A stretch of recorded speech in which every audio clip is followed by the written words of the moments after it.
Well, it is wonderful to be here, and I always look forward to an opportunity to speak to some of our top businesses across the country who are hiring people, investing in America, making the economy run. And many of you I've had a chance to interact with before. As you know, oftentimes when I do something like this, I want to spend more time answering questions and having a conversation than giving any formal remarks. Let me just provide a little bit of an introduction. Obviously, over the last couple of months, most of the oxygen in this town has been consumed with two things. One, the government shutdown and the possibility of default that was ultimately resolved. And the second has been the rollout of the Affordable Care Act and the fact that my website's not working the way it's supposed to. And it's entirely legitimate that those have been issues of great concern. The impact of the shutdown and the threat of default, I think, not only did some significant damage to the economy at a time when we didn't need self-inflicted wounds, but it also spoke to some larger problems we've seen here in Washington and the sense of dysfunction and the seeming incapacity of both parties in Congress to work together to advance an agenda that's going to help us grow. With respect to the Affordable Care Act, I think people are legitimately concerned because we have a major problem with health care in this country. 41 million people without health insurance, a lot of people underinsured. And once again, how we fix a health care system that's been broken for too many people for too long, I think ends up speaking to how much confidence we have in government and whether we still have the capacity collectively to bring about changes that are going to be good for our economy, good for our businesses, good for the American people. I do want to say, though, that beyond the headlines, we have made real progress in the economy, and sometimes that hasn't gotten enough attention. Some of the tough decisions that we made early on have paid off, decisions that helped us not only recover from a crisis, but begin to lay a stronger foundation for future growth. We refocused on manufacturing and exports, and today our businesses sell more goods and services made in America than ever before around the world. After a decade of shedding jobs, our manufacturing sector has now added about 500,000 new jobs, and it's led by an American auto industry that has come roaring back after decades of decline. We decided to reverse our dependence on foreign oil, and today we generate more renewable energy than ever before and more natural gas than anybody in the world.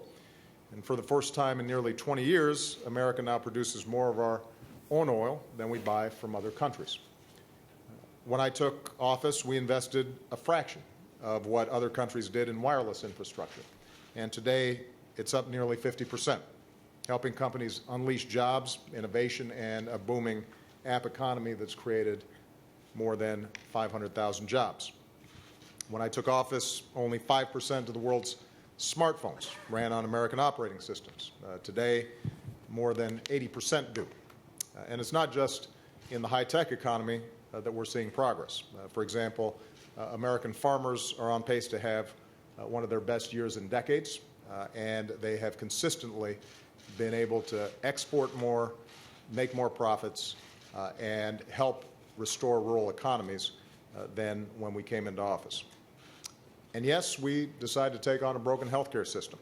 And even though the rollout of the new healthcare marketplace has been rough, to say the least, about 500,000 Americans are now poised to gain healthcare coverage beginning January 1st. That's after only a month of sign-up.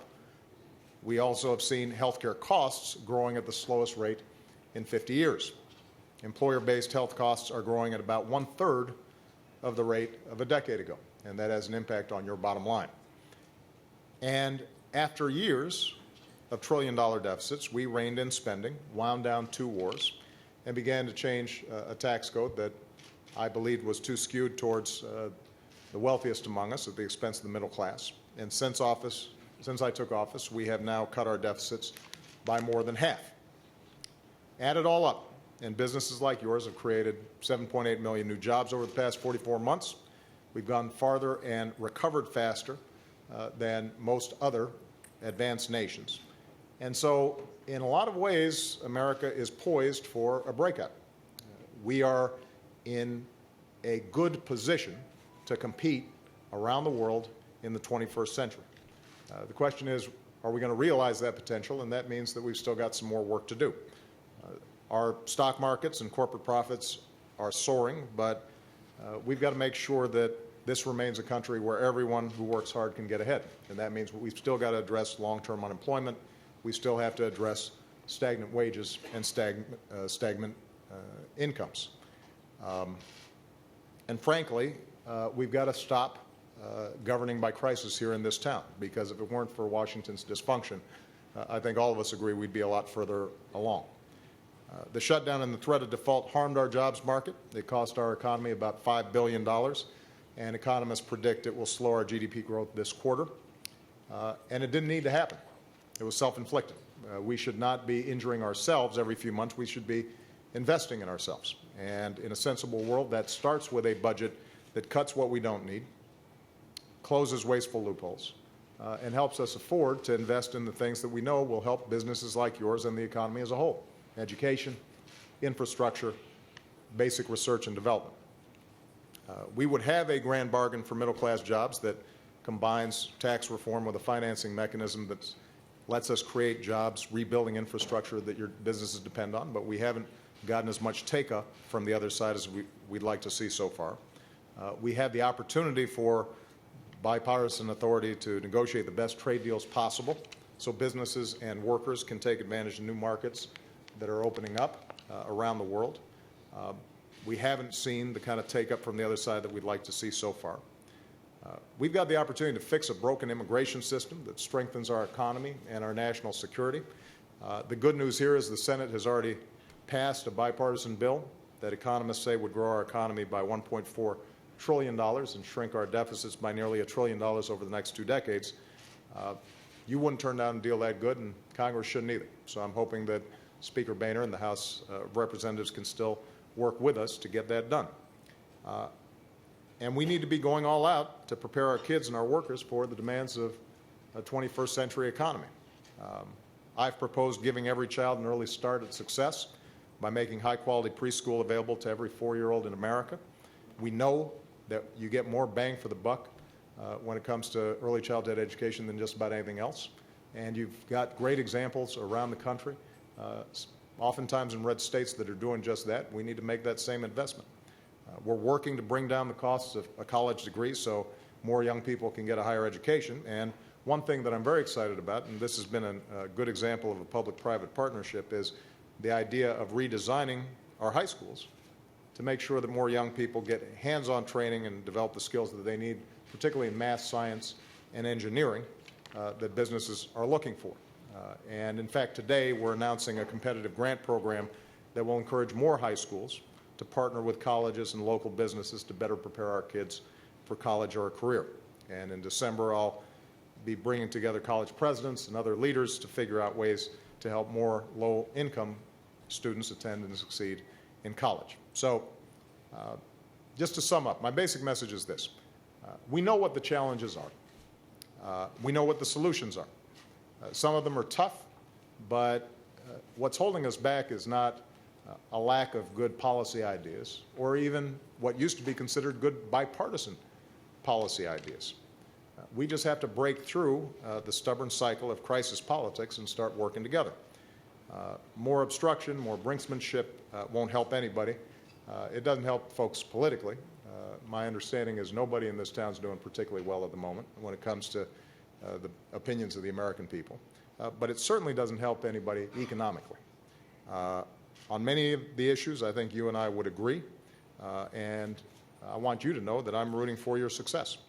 And I look forward to making sure that we are able, in the remaining 3 years that I'm president, to work together to not only improve the business climate, but also improve the prospects for Americans all across the country who have been treading water, feel like they're losing ground, are anxious about the future and their children's futures, but I think, are still hopeful and still possess that fundamental American optimism. If they see leadership working across the board on their behalf, then I'm confident that we can make enormous progress. So, with that, why don't we get Jerry up here, and I'll start answering his questions. I hope he had some input. If he starts asking me about what happened to the Kansas City Chiefs, I'm not sure I'll have a good answer for that one.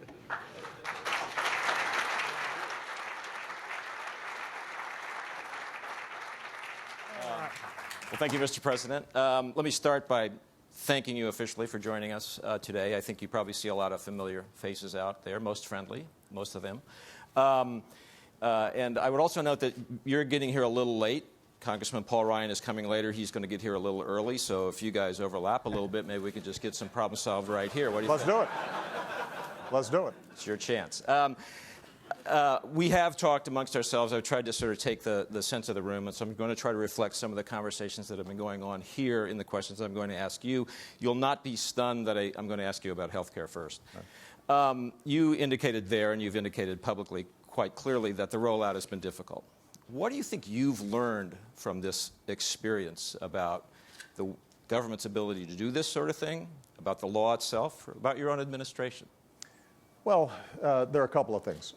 Number one is that this has been a big problem for a very long time, and so it was always going to be challenging not just to pass a law, but also to implement it. Mm-hmm.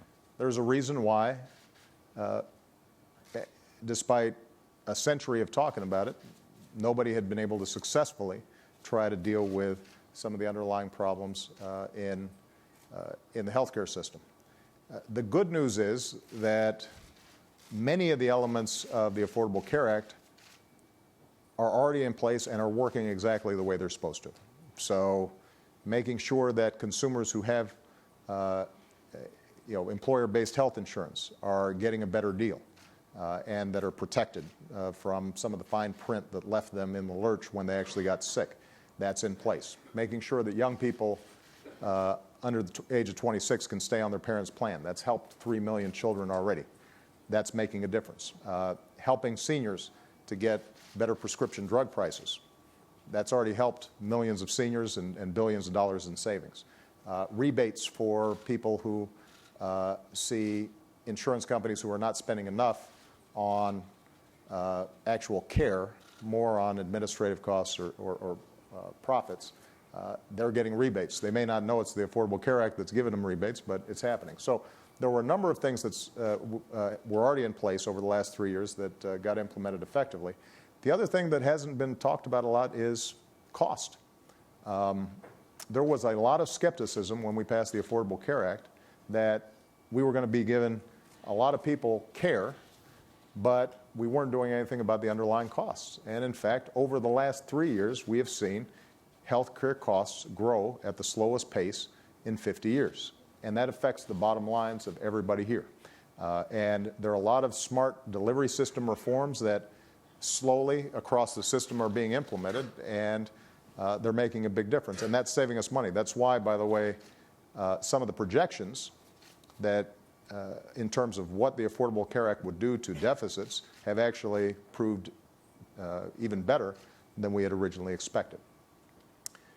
What I have learned, though, with respect to setting up these marketplaces, which are essentially mechanisms where people who are currently in the individual market or don't have health insurance at all can join together, shop, and insurance companies will compete for their business. Setting those things up is very challenging just mechanically.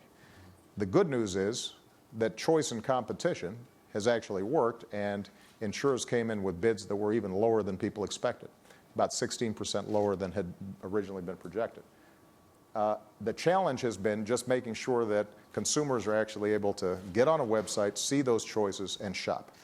And I think that we probably underestimated the complexities of building out a website that needed to work the way it should. There is a larger problem that I probably, speak personally, but also as the administration, could have identified earlier, and that is The way the federal government does procurement and does IT is just generally not very efficient. In fact, there's probably no bigger gap between the private sector and the public sector than IT. And we've seen that in, for example, the VA and the Department of Defense trying to deal with electronic medical records for our servicemen as they move into civilian life. Most of that stuff's still done on paper. We've spent billions of dollars. I'm not saying we as in my administration. I mean, we've now had about a decade of experimentation, spent billions of dollars, and it's still not working the way it should. So what we probably needed to do on the front end was to blow up how we procure for IT, especially on a system this complicated. We did not do that successfully. Now, we are getting it fixed, but it would have been better to do it on the front end rather than the back end. And the last point I'll make is that in terms of expectation setting, there's no doubt that in an environment in which we had to fight tooth and nail to get this passed, it ended up being passed on a partisan basis, not for lack of trying, because I met with an awful lot of Republicans to try to get them to go along, but because there was just ideological resistance to the idea of dealing with the uninsured and people with pre-existing conditions.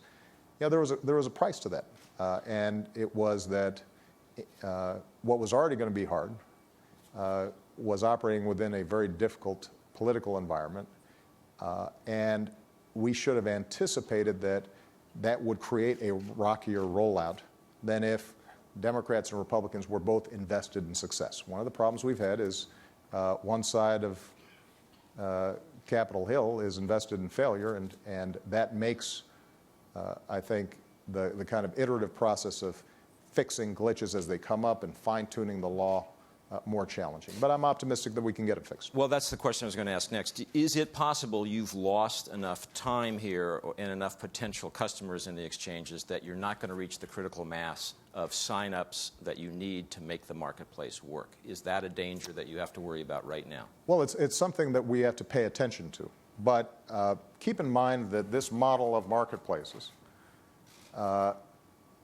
was based on what was done in Massachusetts. And the experience in Massachusetts was that in the first month, 153 or 63 people signed up out of an ultimate 36,000. It was less than 1% signed up in that first month, partly because buying insurance is a complicated process for a lot of people. When they have more choices, it means that they're going to take more time. There's no doubt that we've lost some time, but the website's getting better each week. By the end of this month, it will be functioning for the majority of people who are using it. They'll be able to shop, see what their choices are.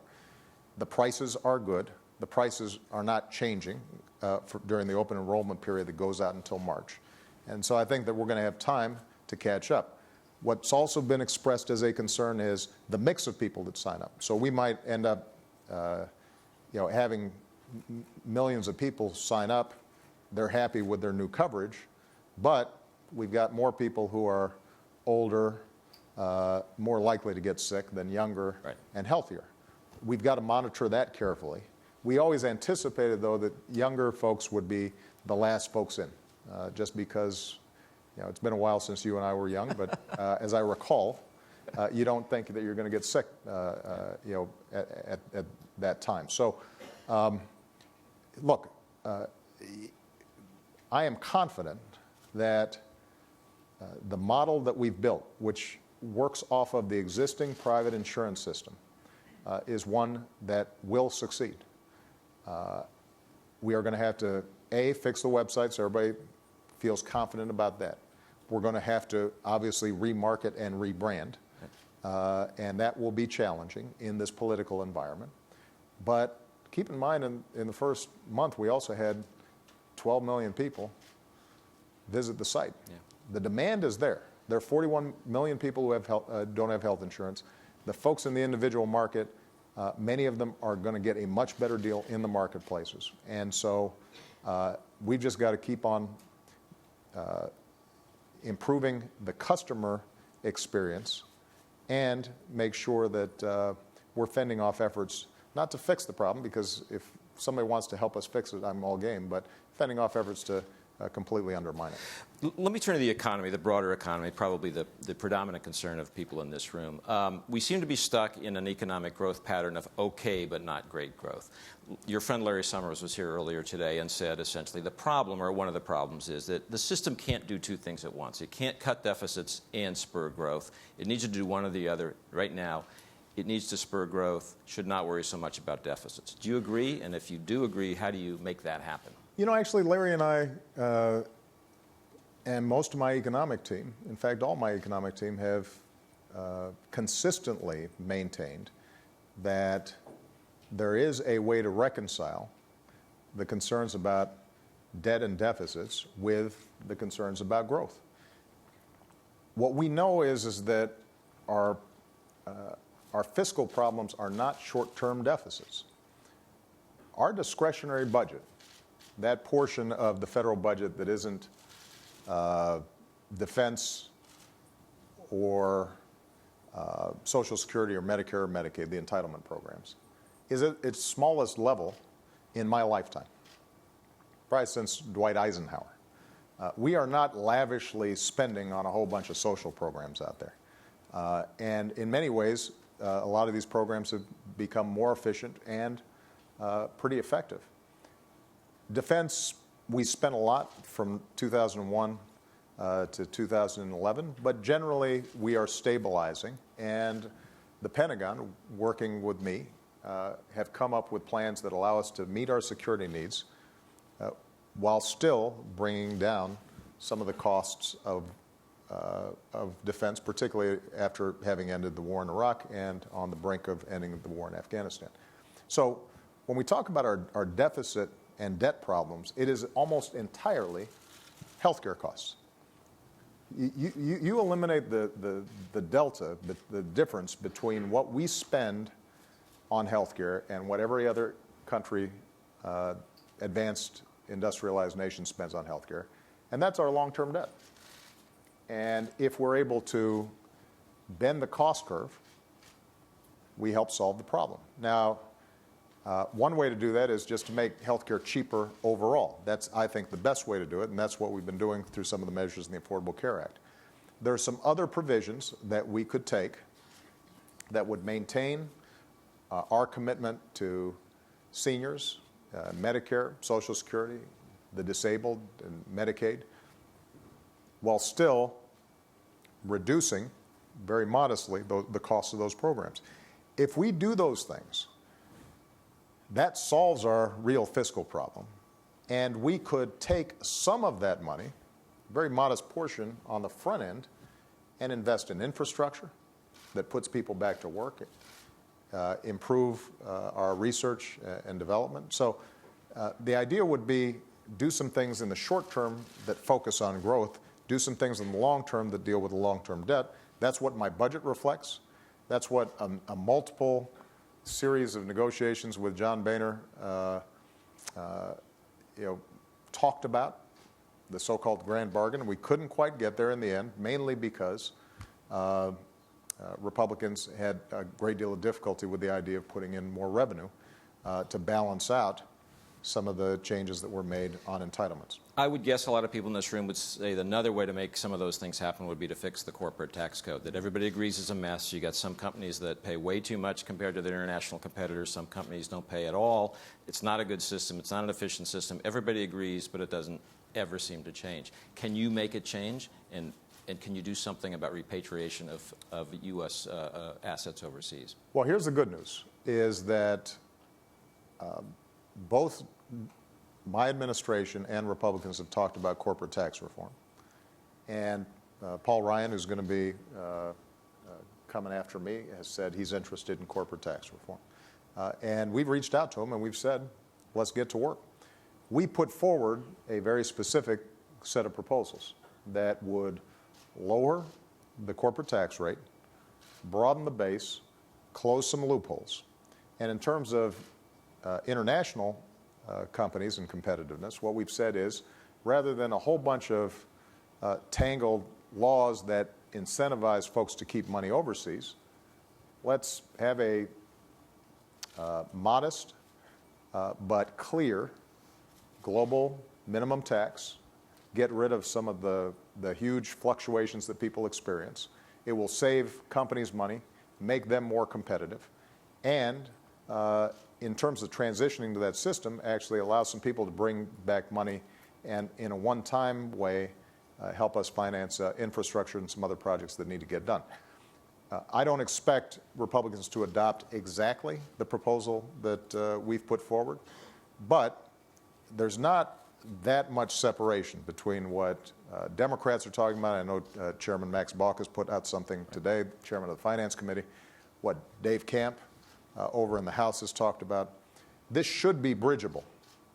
The one thing I would caution is, and I've said this to the Business Roundtable and other corporate leaders who I've talked to, people like the idea of corporate tax reform in theory. In practice, if you want to make the corporate tax reform deficit neutral, Right. then you actually have to close some loopholes. And people like the idea of a simpler tax system until it's their particular loophole that's about to get closed. And what we can't afford to do is to keep all the loopholes that are currently in place and lower the corporate tax rate. We would then blow another hole in the deficit that would have to be filled. And what I'm not willing to do is to have higher rates on the middle class in order to pay for that. Some of the CEOs here had a working group earlier today, the mission of which was to address the question of how do you stay competitive. Interestingly, at least to me, their first priority was this: immigration reform. The U.S. needs immigration reform to retain talented workers educated in the U.S. and attract talent to the U.S. Immigration reform could provide an instant jolt to the U.S. economy, which we need. I know you agree with that statement, but it's hard to see that happening right now. You've got the Senate off on one track. It's passed a comprehensive bill. The House won't even agree to take up. Democrats want to do comprehensive reform. Republicans want to do step-by-step reform. It's a poisonous political atmosphere. Can you make it happen? Yeah, I am actually optimistic that we're going to get this done. But I am a congenital optimist. I would have to be. I'm named Barack Obama. I ran for president. So, and won. And won twice. So look, keep in mind, first of all, that what the CEOs here said is absolutely right. This is a boost to our economy. Everywhere I go, I meet with entrepreneurs and CEOs who say, I've got these terrific folks. They just graduated from Caltech or MIT or Stanford. They're ready to do business here. Some of them have these amazing new ideas that we think we can commercialize, but they're being dragged back to their home countries, not because they want to go, but because the immigration system doesn't work. The good news is that the Senate bill was a bipartisan bill. And we know what the component parts of this are. We've got to have strong border security. We've got to have better enforcement of existing laws. We've got to make sure that we have a legal immigration system that doesn't cause people to sit in the queue for 5 years, 10 years, 15 years in some cases, 20 years. We should want to immediately say to young people who we've helped to educate in this country, you want to stay? We want you here. And we do have to deal with about 11 million folks who are in this country, most of them just seeking opportunity. They did break the law by coming here or overstaying their visa. And they've got to earn their way out of the shadows, pay a fine, learn English, get to the back of the line, pay their back taxes, but giving them a mechanism whereby they can get right by our society. And that's reflected in the Senate bill. Now, I actually think that there are a number of House Republicans, including Paul Ryan, I think if you ask him about it, who agree with that. They're suspicious of comprehensive bills, but you know what? If they want to chop that thing up into 5 pieces, as long as all 5 pieces get done, I don't care what it looks like as long as it's actually delivering on those core values that we talk about. Democrats have been pretty suspicious that all 5 pieces were Well, done. and that's the problem. I mean, the key is, what we don't want to do is simply carve out one piece of it, let's say agricultural jobs, which are important, but is easier, frankly, or the high-skilled jobs that many of in your audience here would immediately want to do, but leave behind some of the tougher stuff that still needs to get done. We're not going to have a situation in which 11 million people are still living in the shadows and potentially getting deported on an ongoing basis. So we're going to have to do it all. In my conversations with the Republicans, I actually think the divide is not that wide. So what we just have to do is find a pathway where Republicans in the House in particular feel comfortable enough about process that they can go ahead and meet us. This, by the way, Jerry, I think is a good example of something that's been striking me about our politics for a while. When you go to other countries, the political divisions are so much more stark and wider. Here in America, the difference between Democrats and Republicans, we're fighting inside the 40-yard line. Maybe You fooled most people on that in the last few months, I'd say. No, well, no. I would distinguish between the rhetoric and the tactics versus the ideological differences. I mean, in most countries, you've got, people call me a socialist sometimes, but no, you got to meet real socialists. You'll have a sense of what a socialist is. I'm talking about lowering the corporate tax rate. My health care reform is based on the private marketplace. Stock market's looking pretty good last time I checked. And it is true that I'm concerned about growing inequality in our system, but nobody questions the efficacy of market economies in terms of producing wealth and innovation and keeping us competitive.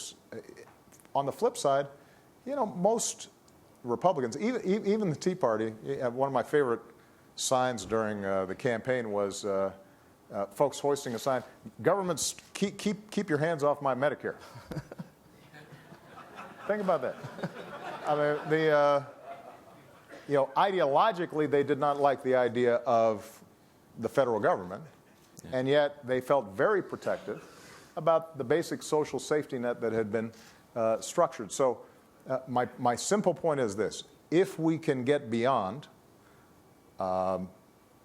the tactical advantages that parties perceive in painting folks as extreme and trying to keep an eye always on the next election, and for a while at least just focus on governing, then there is probably 70% overlap on a whole range of issues. A lot of Republicans want to get infrastructure done, just like I do.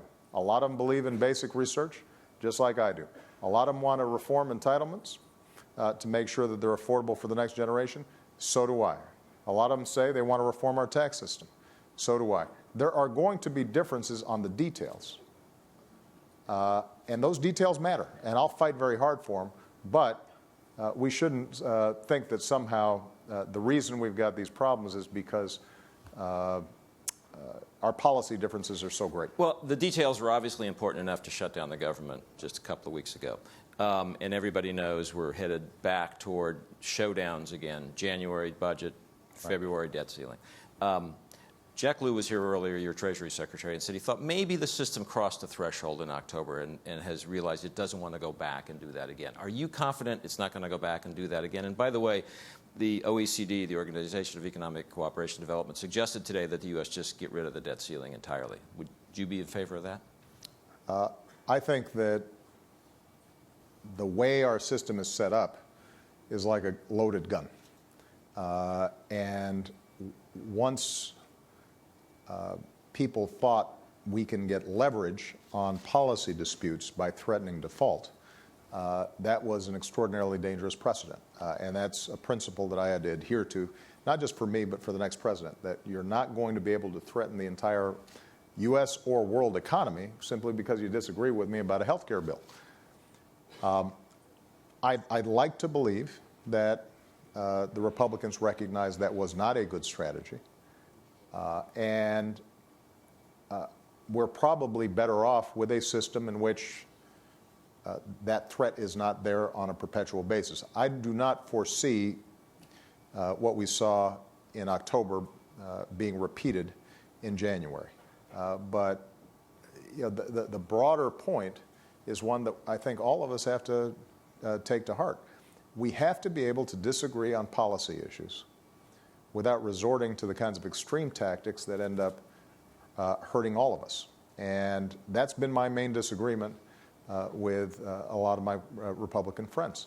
And frankly, the American people agree with that. They don't expect us to march in lockstep. There's a reason why we got two parties in this country. They do expect that we're constantly thinking about how are we making sure they can find a job that pays well, that their kids can go to college and afford it, that we are growing and competitive, that we are dealing with our fiscal position in a sensible way.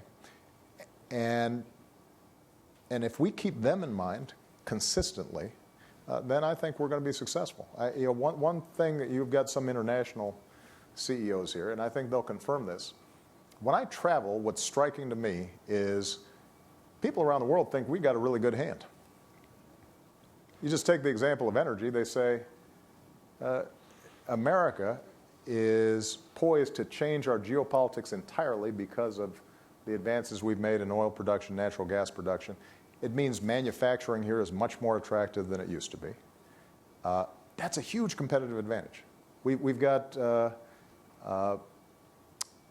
the most productive workers just about in the world. And our workers have become more and more productive. And a lot of companies look at that and say, we wish we had workers who were able to operate the way these folks do. Our university systems, our research infrastructure, all those things are the envy of the world. And one of the great things about America is sometimes we get worried that we're losing traction and the sky is falling. And back in the 80s, Japan was about to take over, and then China, and obviously before that, the Soviet Union. And we usually come out okay because we change and we adapt. I just want everybody to remember that we're in a very strong position to compete as long as our political system functions. It doesn't have to be outstanding. This is sort of like Winston Churchill, 2 cheers for democracy, and it's always going to be messy, but it's got to function better than it has.